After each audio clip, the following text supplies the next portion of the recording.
Jedan od današnjih imperativa savremenog doba jeste da štedimo što je moguće više energije.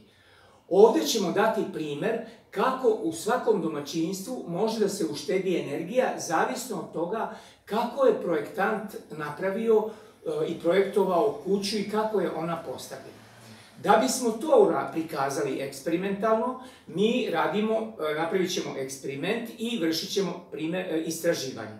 Znači, napravit ćemo model kuće, evo to je jedna kutija i ovo su prozori, recimo dnevne sobe.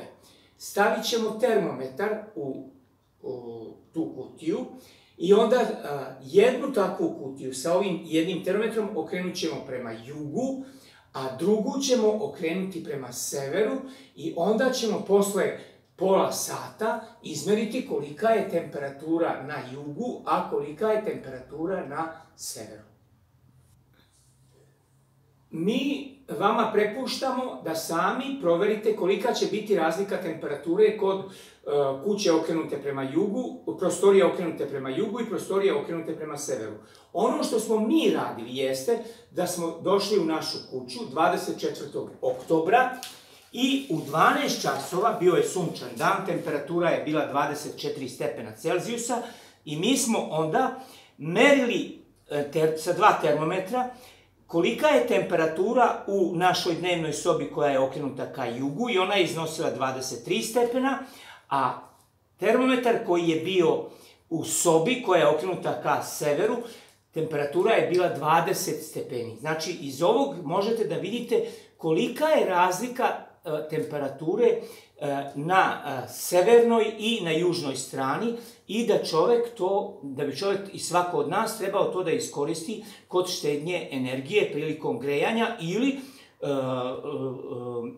leti prilikom klimatizacije prostorije.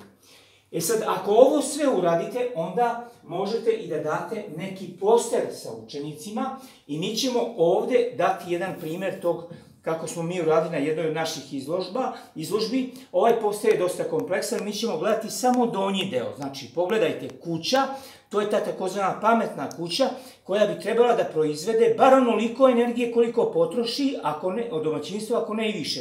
Znači, tu će biti solarni paneli koji su postavljeni prema jugu, to ćemo kasnije raditi.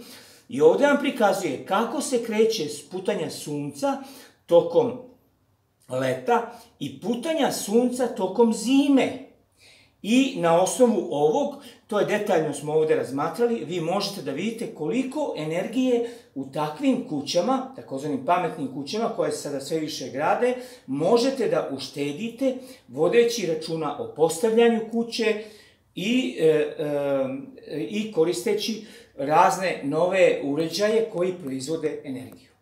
Hvala na pažnji.